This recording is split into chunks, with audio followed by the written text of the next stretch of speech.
Hey, it's Kevin DeWitt here. Welcome to another plugin knowledge session. In this session, we're going to continue on with iZotope Ozone 8 and check out the module Dynamic EQ. So Dynamic EQ it's to me, it's a combination of an EQ plugin with a compressor in a way. It's not exactly like a combination. It's not like having both, but it's having an EQ that responds like a compressor or uses compression features to activate the EQ. So instead of turning on a boost of an EQ frequency and it stays on for the entire song or the entire mix or all the way through, just sits there statically up there, this responds to the level of the audio. So as the audio goes up, if you're doing a boost, it may come down and not boost so much, or alternatively the other way, as the frequency goes down, it may actually boost more. So that's the advantage of a dynamic EQ is you get a lot more flexibility with your EQ. You're not static, you're not locked to one thing, and you can start to control certain frequencies that get out of control, but only for periods of a song or only for little parts, especially on things like vocals. You may get some sibilants or some piercing frequencies that come out depending on the notes they sing or depending on how loud, whether they're belting or something like that. And you may want to just duck those frequencies down as that happens. And the plugin can do that all on its own, and you don't need to be automating anything or controlling it for you. So iZotope do this very well, and let's just get in and check it out.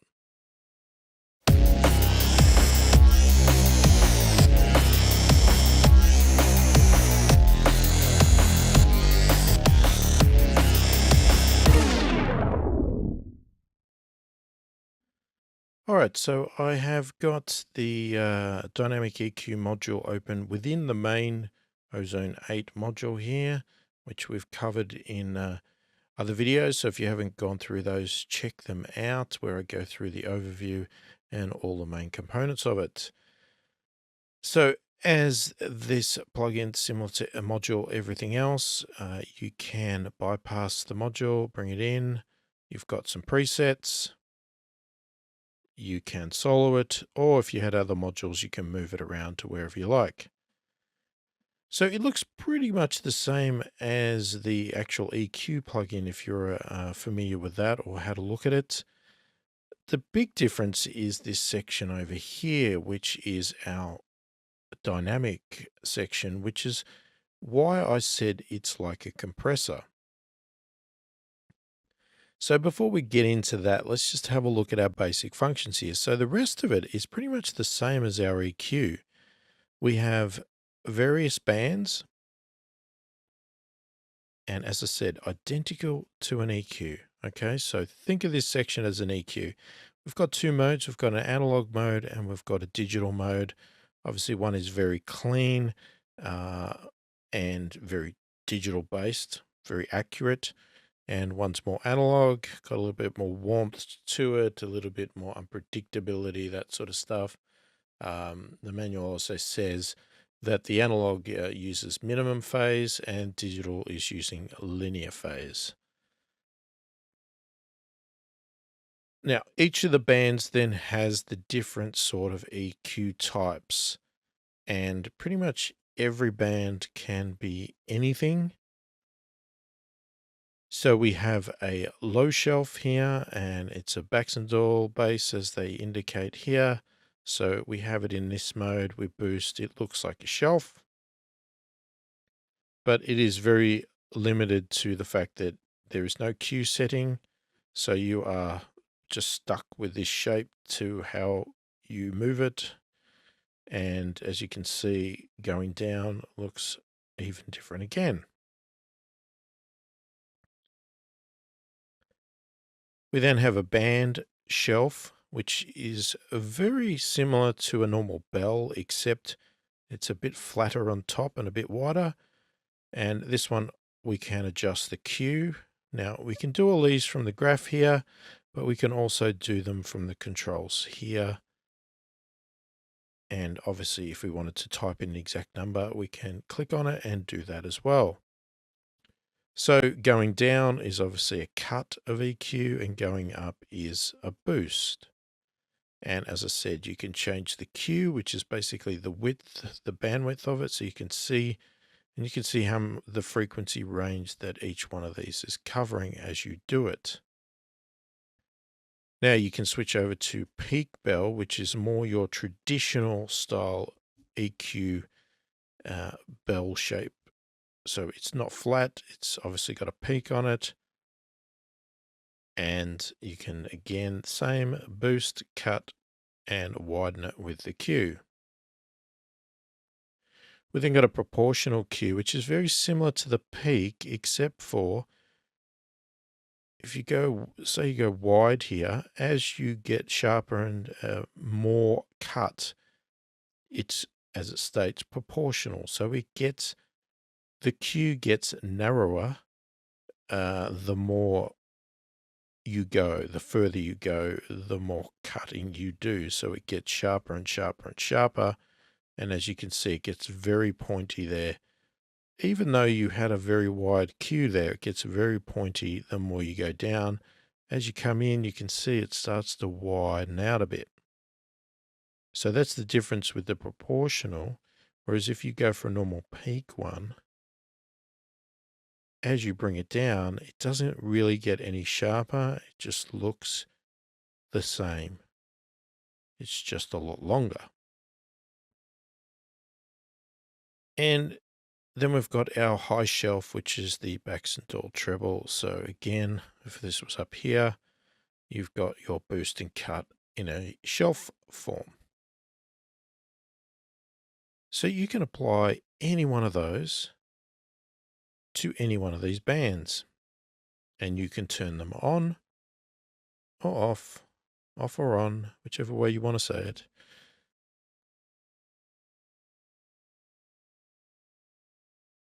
Okay, so far, how I've explained this, they're identical to an EQ, except they're not. And that's where this section here comes in. So you'll see the settings here are very much like a compressor. We've got a threshold, we've got an attack, and we've got a release. We've also got a down and an up. So we'll flick between the two there as well.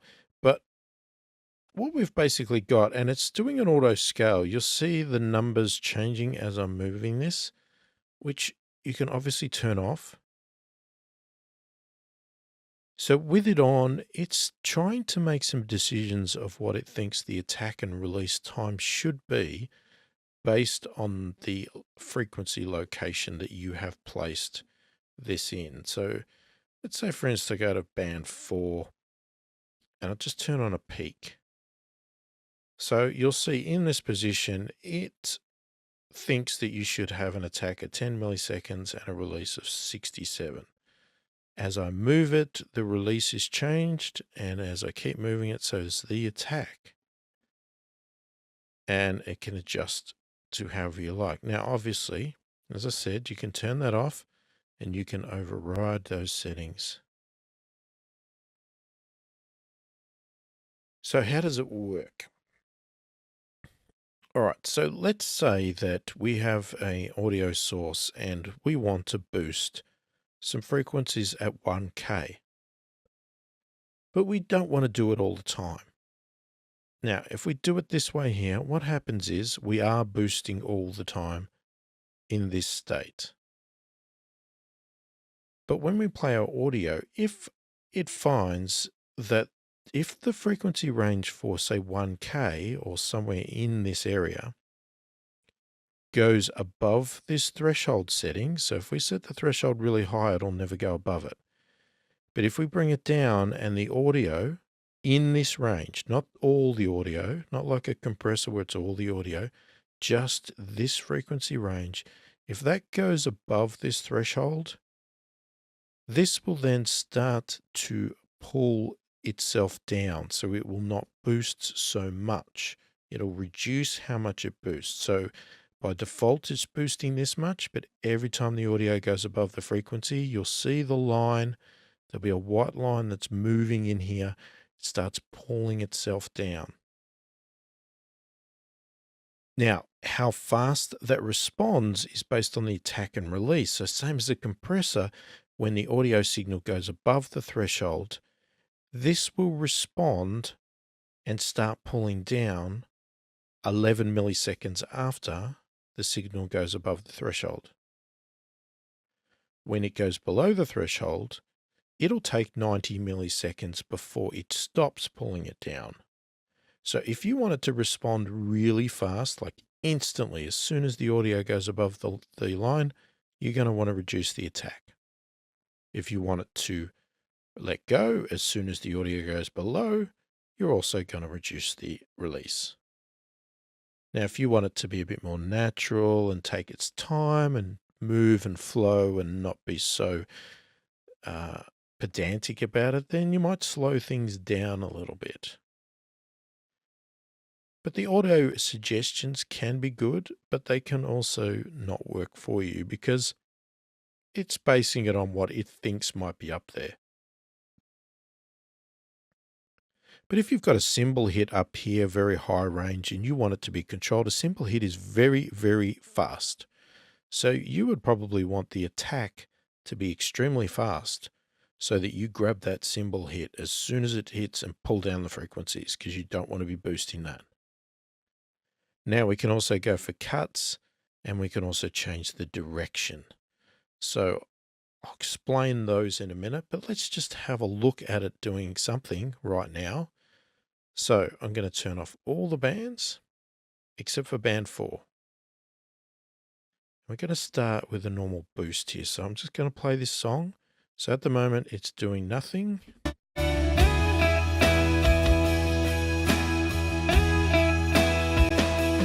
So if I boost,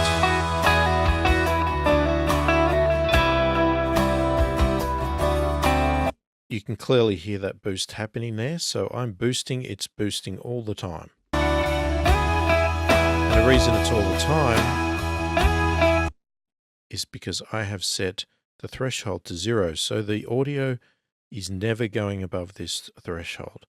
Now, while it's playing, if I start to adjust the threshold to go below it, we'll start to see some movement.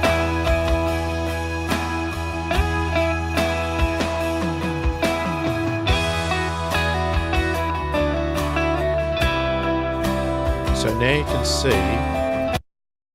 this white line pulling down. So in its default state, it's boosting by that much, but as the audio goes above in this frequency range, it is then pulling down so that it's not, you're not getting so much boost out of it.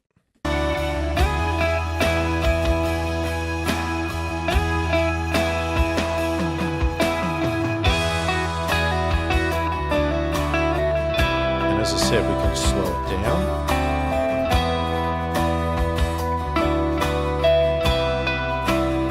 Or speed it up. You can see the line react to that.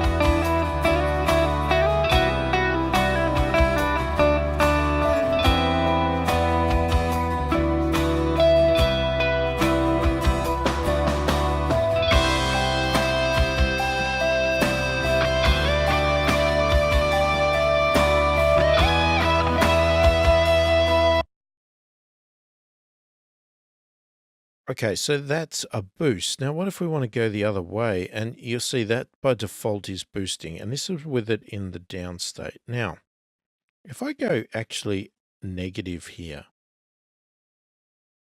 now you might think that, okay, well, you haven't changed any settings, so naturally this is going to cut all the time.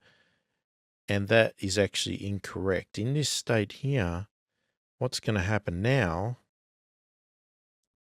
Let's see, let's just get this. Okay, so what's going to happen now is that it actually won't do anything until the frequency goes over the threshold. So you'll see here, this white line sitting still. So when we're in the down position, whereas we boosted, it would boost.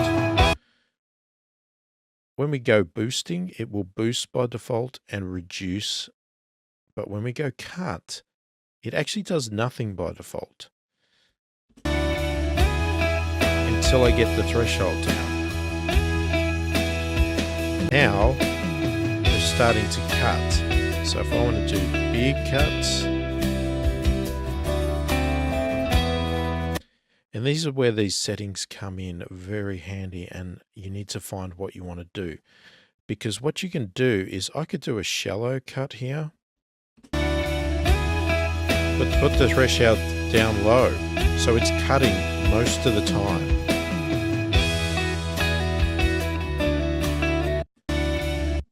And the only time it won't cut is when the audio goes below the threshold.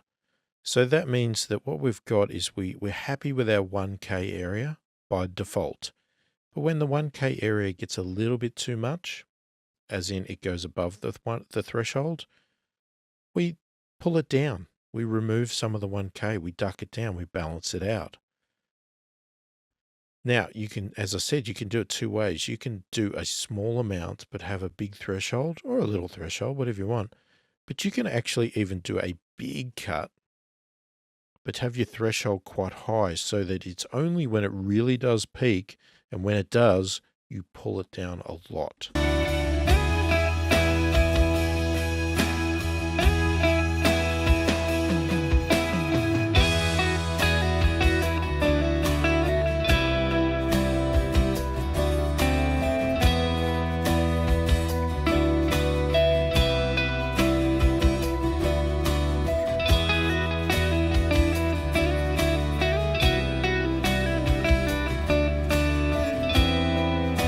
As opposed to, say, doing that and doing a little bit amount. But you could go heavier. So you could get similar results by adjusting this or adjusting this. The difference is doing the threshold means that it's going to be activated more of the time because more of the signal is above it. Whereas doing it this way with the threshold higher is you're doing big cuts, but you're only doing it very sparingly when the signal goes above this line, which is rare.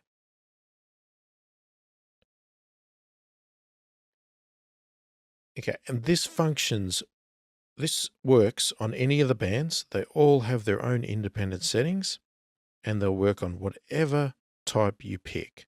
So if I pick a shelf, it's the same, but it's pulling it down in the shape of a shelf now.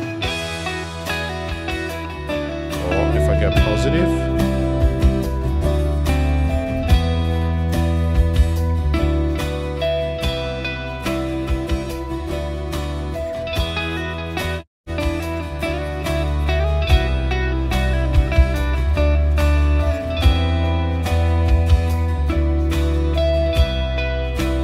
okay, so here's a bit of an example here. Okay, so let's say we want to get some more bass out of this, but we don't want to enhance the kick too much, but we want to get some bass a lot of the time. So with a normal EQ, you're going to end up with this. So if I put the threshold up to the top, you're going to end up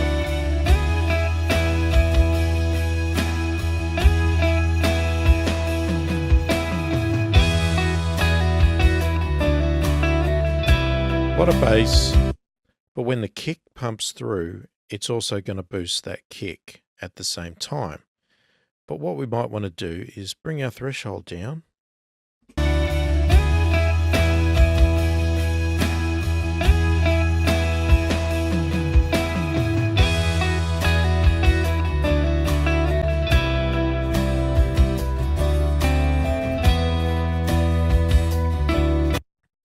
Now, if you watch this now, the way I've set it is when the kick hits, it goes above the threshold.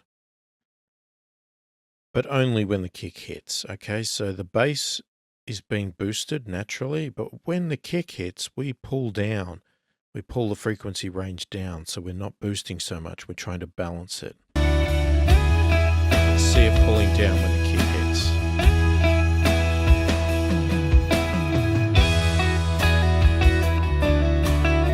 So it allows us to boost the bass while not going even further every time the kick hits. And you can do the same on the top end. You might do that with the cymbals. You might want to brighten it up, but when the cymbals hit, you want to actually not boost it too much. So we might bring some brightness in.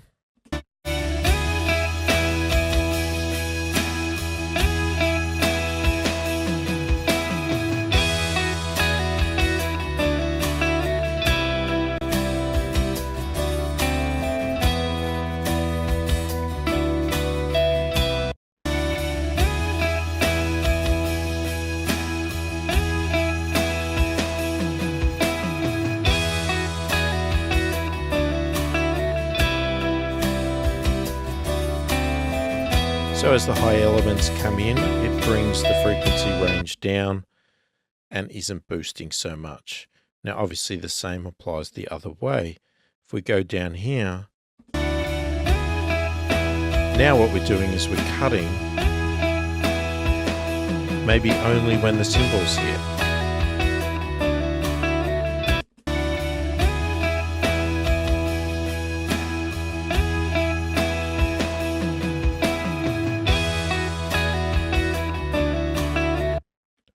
So we can target some of the cymbals and reduce the frequencies there. All right, so the other mode, obviously we've done it that way. We can switch over to this up mode now.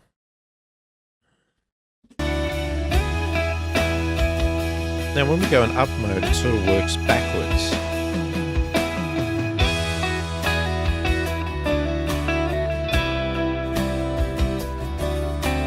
So you can see now,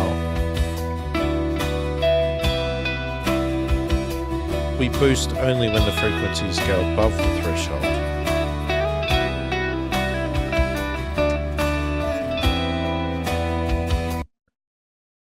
And if we were to pull down, again, we're opposite. We're always pulling down unless the frequency goes above, and then we let it go. So an example of the top one here, maybe again, let's look at the low end.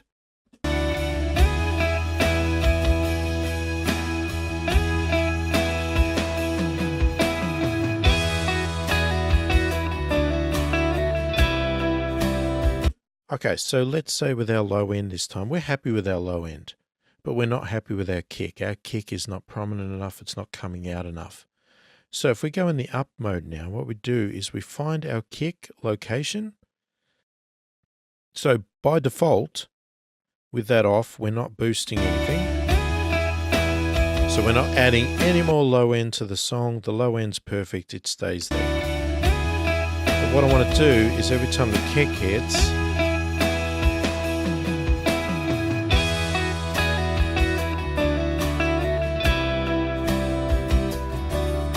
I want to boost it.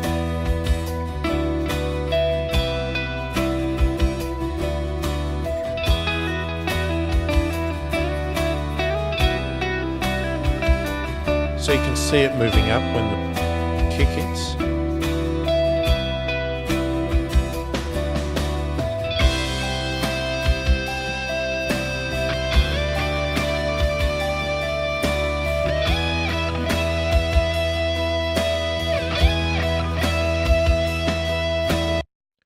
So now what we're doing is we're enhancing the kick every time the kick hits, but we're not adjusting the overall bass throughout the rest of the song.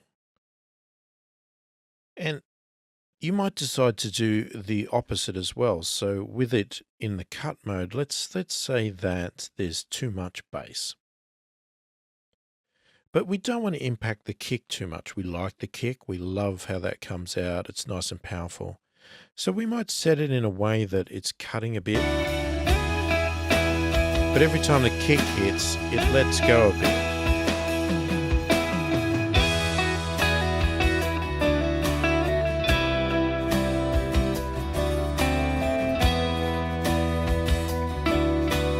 And you might do that with the shelf.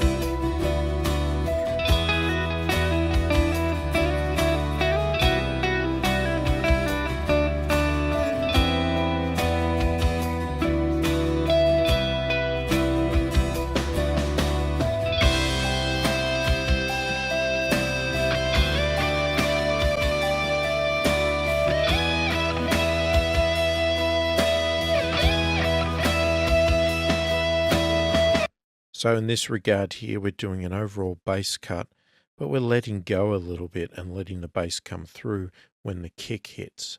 So that's an option for doing it with that path there. Now, obviously you can see with all of these bands and all of these options here, it can get quite complicated, and you can obviously do quite a lot of stuff here. But then there's even more, because now you can even go into mid-side or left and right. So left and right is obviously, as it says, left and right. We can do different things to the left channel, to the right channel. So if we solo the left,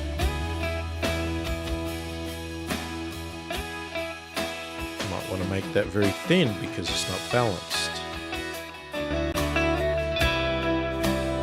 But our right is still full. So we've got no processing on our right. Now that's extremely uncomfortable to listen to with headphones on, so I'm just going to pause the music right now because doing that cut in the left has really thrown things off and it's really gone weird in my ears. So obviously you wouldn't do this, but you might have a component. Why would you do this? Okay, so here's an example of what you might do with this one. Let's say, for instance, somebody's done a mix and they've got an element and they've put maybe they've put a shaker and it's in the left ear, but it's just too overpowering. So what you might do is find that shaker,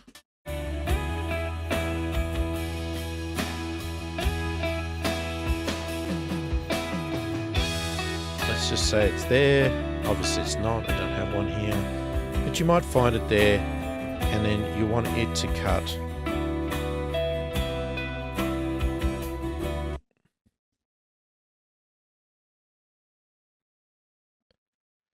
so we're going to go into down mode here, and we're going to find our shaker. We get the frequency for the shaker, and it's in our left ear only. It's not in our right.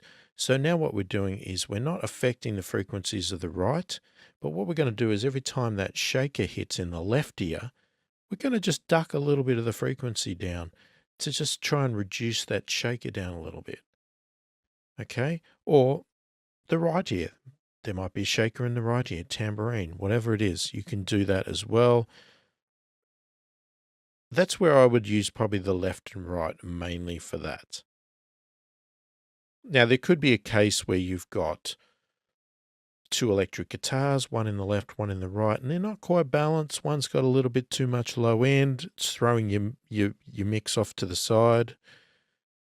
Obviously, if you were still in the mixing phase, I would fix it there, but let's assume that you're the mastering engineer. You can't do much about that, so you want to fix it now. So you might use the left and right to balance that out a bit, cut a little bit of the low end out, but you want to do it dynamically. And then obviously you can go to mid-side mode. Now, mid-side is obviously the middle of the song and the sides. Okay, so again, you might do nothing in the mid, but you might want to dynamically add some shimmer to the sides. So if we solo that,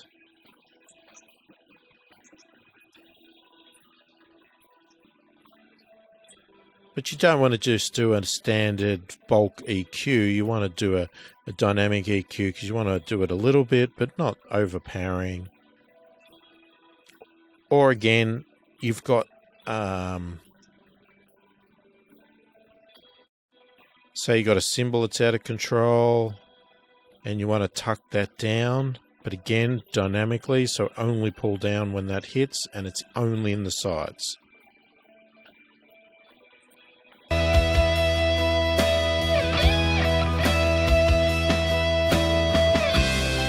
Or alternatively, you might have something in the mids. Maybe the vocals are too loud in the mids.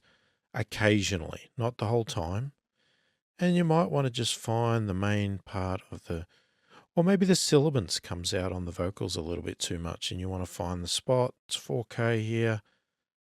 And you want to just duck that down when it gets out of control.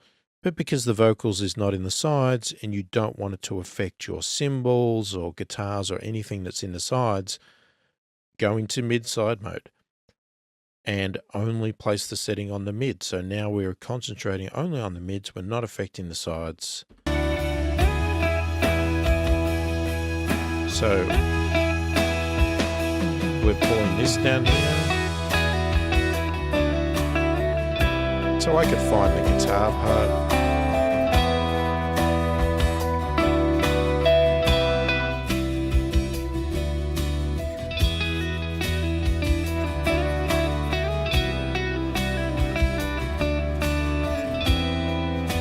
So now if I listen to the song,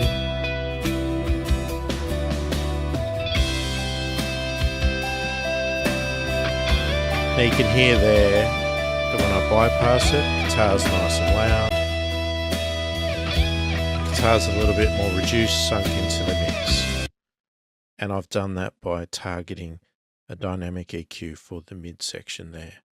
So that's what you might use the mid side for. So that's the thing, you know, the trick to something like this tool is to learn the tool and then to think about how you might use it in a mastering session to get what you want. And that's really, that's the art of mastering. And that's where the great mastering engineers come from, is that it's not that they know everything, but what they know how to diagnose a problem, and they know what tools they can use to try and solve that problem.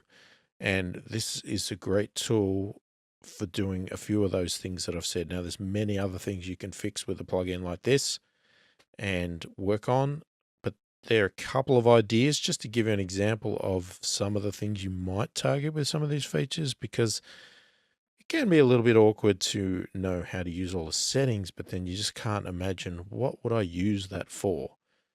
So hopefully I've given you enough examples of what you might use it for in a mastering session. But obviously, if you're mixing your own music, that'd be where I would try to target first. Okay. Doing this sort of stuff in mastering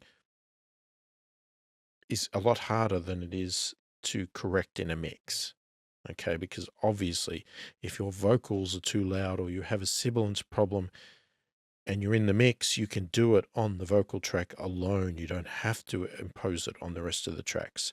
But if you are doing a mastering session and you've got the mix and you can't do much about it, then you need to use some of these fancy advanced techniques to make these changes and get the best out of the mix for the client. So there you go. There is the dynamic EQ module in the iZotope Ozone 8 plugin. Let me know what you think of it. Let me know if you've used one before, or if you have any questions about how to use it. If I haven't covered anything or it didn't make any sense, please ask me. I'm happy to answer questions.